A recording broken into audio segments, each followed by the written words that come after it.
There are healthcare workers and there are frontline workers who are working 24/7 to help India fight coronavirus pandemic. But do you know that there are several entrepreneurs as well who have also in their unique way tried to help India fight this pandemic? Well, when lockdown actually was imposed in the month of March 2020, at that time things like PPE kits, sanitizers, air purifiers, especially to help fight coronavirus, masks, etc. were not readily available. In fact, India was heavily dependent upon other countries for imports of these kind of things, including ventilators as well. But now all of these are readily available because many innovators in the country saw that crisis as an opportunity and have created unique products to help India fight coronavirus pandemic. Today on India Revival Mission, we are going to introduce you to 4 such Indian innovators. We have with us today Kartik Singhal, Director, Zeco Aircon Limited. He's also founder O2Cure. We have with us Upkar S Sharma, founder and CEO, Crea Worldwide. We have with us Akshay Singhal, who is co-founder Log9 Materials. And we also have with us Kartik Mehta, co-founder and director, Saral Designs. Thank you very much, all of you gentlemen, for joining us here on India Revival Mission today. Kartik Mehta, let me begin this discussion with you. So Saral Designs partnered with Mahindra Group to re-engineer their sanitary napkin making machine to make 3-ply surgical masks. Can you tell us what really was the reason behind this innovation and what is the current status? Right. So in March, we had realized that there's a huge need for 3-ply masks, and at that time we had developed and designed a unique machine to make sanitary napkins. So we realized that there was a huge need for 3-ply masks, and we wanted to do something about it. And so we had initially started making some modifications to our machine and start developing the 3-ply masks. And at that time, we saw that Mahindra is offering to help startups like us to quickly come up with innovative solutions and help the frontline workers with EV products, etc. So that is when we reached out to them. And in a short span of 15 days, we converted our sanitary napkin machine to start making 3-ply surgical masks. And within a month, we had made more than 1 million of these masks along with Mahindra. And then we also tied up with other FMCG companies like Marico. And month by month, we are making millions of these masks and distributing it to several frontline workers in Mumbai, Maharashtra, and in other states as well, as far as even like Guwahati or so that is what we were able to do in a short span of time. Luckily, we had the experience of making disposable hygiene products like sanitary napkins, diapers, and maternity pads and other kind of disposable hygiene products. So that knowledge really helped us to quickly pivot and make a machine for making 3-ply masks. And then we had really worked hard to partner with these companies and distribute and make our product reach to the people who really needed it at that time, and still continue to do so. Yeah. Yes. So, but Kartik, when you started in the month of March, when you thought about this idea, at that time the lockdown was in place. So, most of the people were working from home. I'm sure your workforce was also working from home. So, what kind of challenges did you face at that point in time? Because even to ensure that the masks are made properly and enough safety protocols are in place, it must have been quite difficult. That's true. So, all our suppliers that used to provide us parts for the machines and everything, they also had their shutdown. The shops were shut down. At that time, working with Mahindra really helped us out. They have a very good network of suppliers for making parts for machines. And in fact, we took our entire machinery to Mahindra's site itself. So all the protocols that were required to do the production in a safe manner, that was, Mahindra was really helping us out to do it in a very safe manner. And they helped us to procure the parts easily so that the machine can be assembled in a very short span of time. So that is why by the 1st of April, we had begun the production and distribution of these masks. So this project was completed within a duration of 15 days. And then we are just producing and distributing the masks. And what about training your staff? Again, since our staff were already, working in the disposable hygiene space, we had a bit of idea of how to work with these kind of materials. Obviously, there are some changes in a mask compared to a pad and diapers, but we were able to quickly work along with Mahindra and figured out how to make a safe and certified 3-ply surgical mask. And that is how we went about it. And now we have 2 units, one in Mumbai and one in North India and Haryana, where every day we are producing these masks and distributing it to nearby areas. Okay, let's now talk about another very interesting story of Upkar Sharma. We know that desperate times call for desperate measures, and during the pandemic, Upkar Sharma, whose company is into the business of making bags and accessories, started manufacturing PPE kits, and they were not ordinary PPE kits, they were actually breathable PPE kits. Tell us about your story and what really was the thought behind this innovation. On 25th of March, the whole psychology behind thinking of PPE kits was, okay, we know that the country is going on to a lockdown, but what can we do to contribute? Because there are scores of healthcare workers, policemen who are exposing themselves. And similar to Kartik, our story is that we've had a background in textiles. So we since we were making bags and accessories, also defense and tactical gear, we know technical textiles. So the first thought was, if there is a PPE shortage, one thing is to plug it. Second is, of course, to also understand that the PPE is being imported from China largely at that particular point of time. And pretty much most of the PPE is made for Western weather systems, which are diametrically opposite to what Indian weather system is. I mean, peak summers, we are looking at 47, 48 degrees centigrade in pretty much most of the country. And initially itself, there were reports how, the PPE solutions or the imported PPE was causing doctors to faint and have, myriad sort of health effects because of wearing those non-breathable PPEs. So we kind of put our heads together, not just us, but our supply chain partners, our fabric factories, and so on and so forth. And we came up with the breathable PPE solutions because breathability was one factor that we were very clear about, that unless the PPE is safe for doctors, it's not going to be any helpful for the patients either. So we were, in fact, among one of the first companies in the whole of India to go for breathable PPE solutions. And I'm happy to say that now the breathable PPE solutions have been adopted as standard for all government tenders as well. So pretty much every state government, every health authority that's buying PPE kits from anywhere insist on breathable PPE solutions. So I think that if anything I have to be happy about is the fact that we were one of the first ones to think and move very quickly. And then, of course, Marico helped us scale. Yes. But then, again, you also started, like Kartik was telling us, around the time when lockdown was in place. So what kind of challenges did you face and what did you do to overcome those? I think, I won't overstate challenges. Challenges were for every person, every entrepreneur, every innovator. I would like to highlight how quickly and in a beautifully coordinated manner the bureaucracy moved. India's bureaucracy is very, very much maligned, sometimes rightly so. But when it really mattered, our factory is in Faridabad. The DM of Faridabad was available to talk. The health authorities were more than willing to hear what we were saying. It took us about 4 or 5 days to convince them. We took working prototypes to them.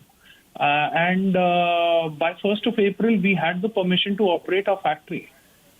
So if in that situation, the bureaucracy hadn't moved its wheels, we would not have been able to move anywhere because they wouldn't have allowed us to open the factory. So I think more than any challenge, it is how well concerted the effort was by the bureaucracy in question is I think, something to be lauded. And are you still making those PPE kits right now? Because now, of course, there are many companies which have also started making these PPE kits, or you've gone back to your business of making bags and other accessories. And what kind of production is happening these days? So since the world is still in a partial lockdown, we don't really see a lot of travel happening. So bags, of course, hasn't recovered as an industry. The luggage industry is not recovered. But we are happy to report that we've in last 6-8 months have been able to do more than 1 million pieces of PPE. We've supplied to hospitals. We've supplied to government institutions and government health departments. We've also launched a mask brand, a protective mask brand called Mask in the Duration. We've launched a PPE vertical for individual doctors and health practitioners to buy cost-effective and safe PPE from called ppesolutions.in. So we are taking this very seriously. Now we are also looking at exports and working out our capabilities in terms of relevant certifications. So this is something we've stumbled on, but we are not going to just take it as an opportune thing that we did it at a point of time and then, when our regular business resumed, we got back to it. We are taking this very seriously. And since we worked so hard to get here, might as well take it forward. So that's the way we are operating. It's interesting. So you're making it in India for India and now planning to make it for the world as well. Kartik Singhal, let's hear about your story now. This pandemic has taught us quite a lot. And one of the things is that, we can't take anything for granted. We need to be prepared all the time. I think that's what your innovation also tells us. Well, yes, thank you, Hina, for your question. To start with, Zeco Aircon as a company, we're a 30-year-old company. We're one of the largest manufacturers for central air conditioners in India. We have 4 factories. And we started air purification about a decade ago under Zeco only. And where we were trying to help, we manufacture all the air purifiers and we try to help the B2B segment or the project segment where people want to afford for, or can afford for good air quality. Now, one of our technologies, basically photohydroionization, was already tested and proven over different microbials, more than 50 microbials.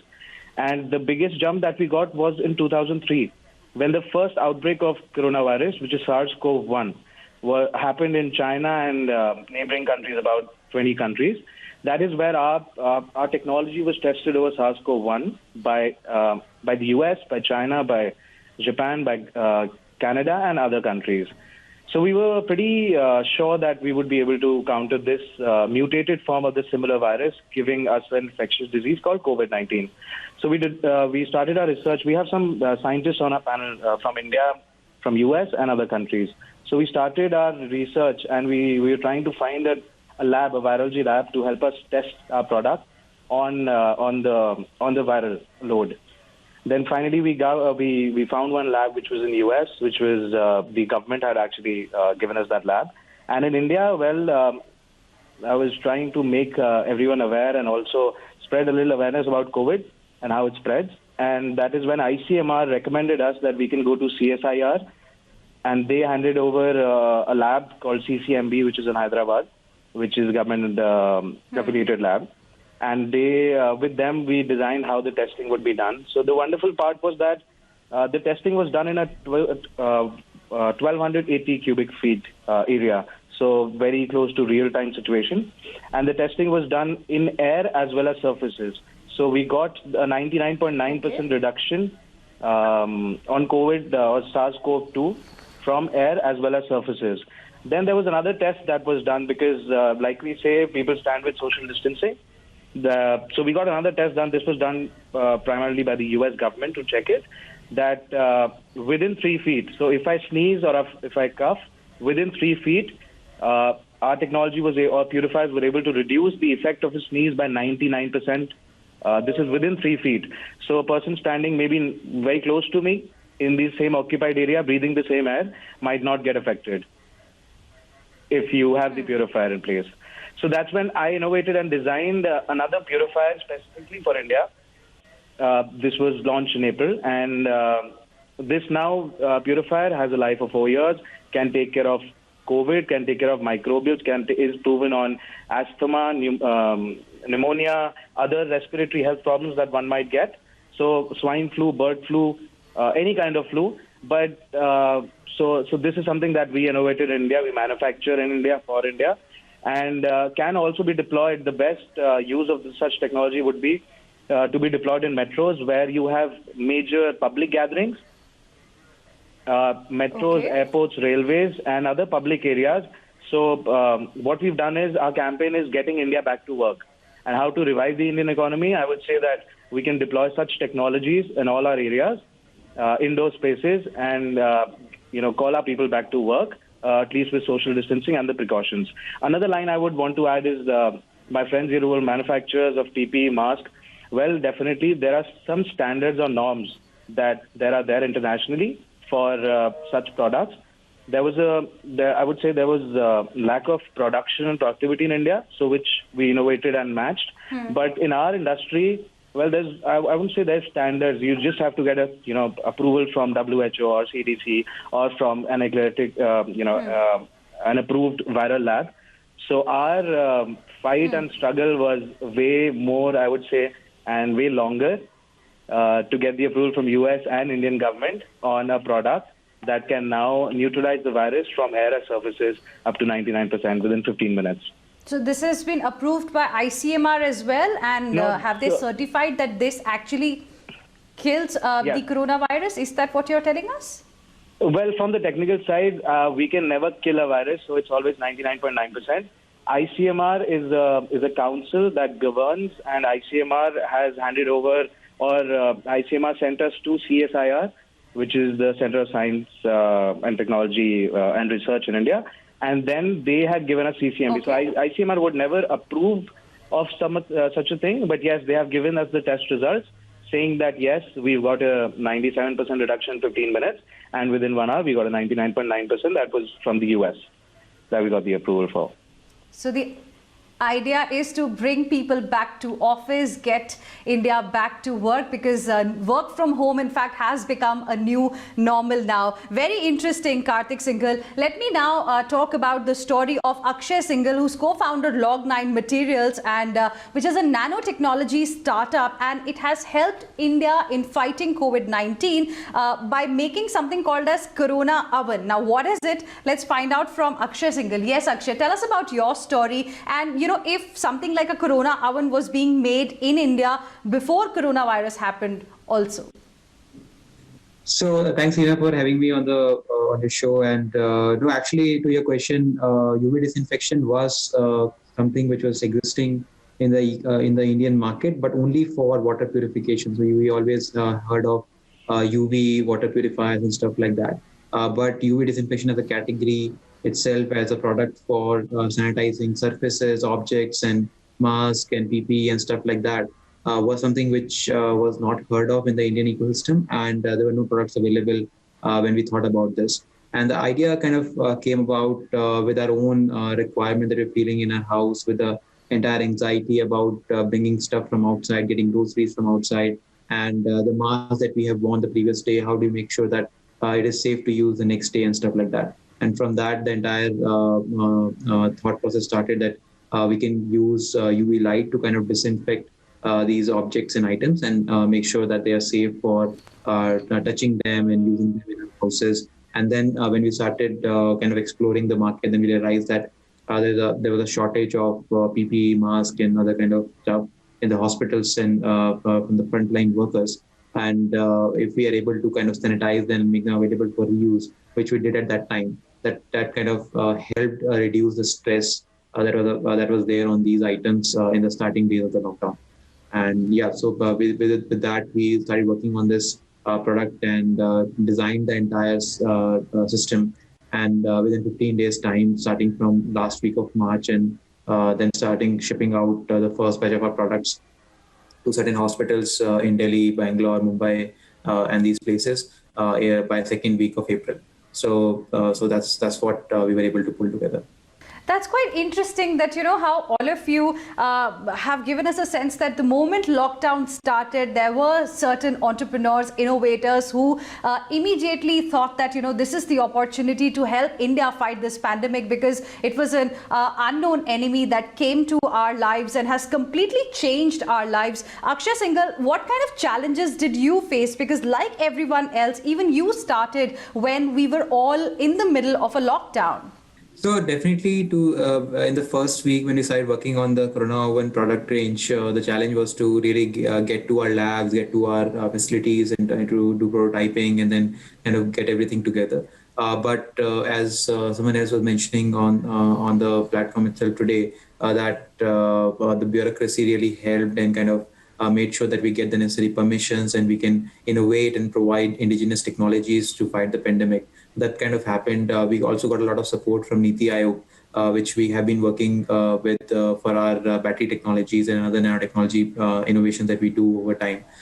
So they kind of moved a lot of resources and helped us get the necessary permissions locally in Bangalore. And also Bangalore police helped us a lot, wherein they were not only our first customers, but they also kind of helped us move around the city and without any hindrance, and got us the necessary permissions to kind of operate our facilities for production and prototyping and everything else. Let me now ask each one of you, because budget is around the corner, what is it that you are looking forward to from the government side, from the finance minister, to further help India make self-reliant, Aatmanirbhar, to make not just for India, but for the world as well? Let's start with Kartik Mehta first. What we see is that we have a lot of clients who set up units of sanitary napkin manufacturing or even for mask manufacturing. It takes time for the loans to come into their bank account and for them to really start the production and the manufacturing. So my request would just be to ease the steps and make it quicker so that the entrepreneurs can really start working on their manufacturing business and moving as soon as possible. Okay. Upkar Sharma, what is it that you are looking forward to from the finance minister in the upcoming budget? I would just say finance minister, I would probably urge the government machinery to look at the SME, MSME sector, not as a Bimaru sector that always needs your help. Where we need your help is to help us unleash our creativity and our entrepreneurial spirits and animals. And the way to do it is not by loan maafi or extended loan moratoriums. It is by 3 L's, land, labor and law. We don't get contracts reinforced in this country by law. So if you're in industry, corporates don't pay. So Indian MSME, SME is a interest-free loan provider to corporates of India. You look at the balance sheets of MSME, SME, 90% will go sick because their client hasn't paid, which happens to be a big corporate in India. You look at banks, the corporates aren't paying their loan obligations. So what really the problem needs to be addressed, not by saying the MSME or the SME sector is sick. It is the corporates who are largely sick, and at the risk of angering a few good souls in the corporate sector, it is the corporate sector which is destroying the efficiency and the MSME sector in India. So the problem is that we are looked at as same with farm sector. The Kisan and the MSME entrepreneur is Bimar, we have to help them. That's not the way to look at it. One is providing the employment, the other is providing the food. You help them unleash their creativity and talent. And the way to do it is simply enforcing contracts, which is by the virtue of law. The disputes don't get settled. The payment disputes drag on for years in courts. Labor reforms have to be radical. Okay. This is the time for radical labor reforms in the country so that entrepreneurs can Very be free interesting point of view. From Inspector Radical Raj. Reforms. Absolutely. Okay. Radical reforms are the need of the hour. And Aatmanirbhar, so Aatmanirbhar is a very confusing line. There is a very thin line between protected or protectionism and enabling. So we don't want protection from global competition. We want enabling. Okay. And if it means the government needs to get out of our way, then so be it. We don't need anybody's protection. So that's what it is. Okay. Okay. Interesting point of view there. Kartik Singhal, what is it that you are looking forward to? Thank you, Veena. So I believe, with a 25% down from the last quarter for the Indian economy and looking at the fourth quarter coming in, which is the toughest quarter for most of the businesses, the year end. For next year, I feel that a message would be to invest more on the factors affecting the environmental change, because we've realized that once such a factor affects us, well, it can take us for a toss. So factors affecting the environmental change and creating maybe a community over that so that we can be prepared and more research-oriented people. And then looking at businesses or supporting businesses through economic stimulus, businesses that have hurt the most during pandemic and might just wipe out. Right. So the support to those Okay. businesses would be, I think, very important in the next year, so that many such businesses can revive. Right. Important point there. Akshay Singhal, I give you the last word. So, from my perspective, when we talk about Aatmanirbhar Bharat, it's very important to kind of invest into technology development and basically creation of innovations within the country.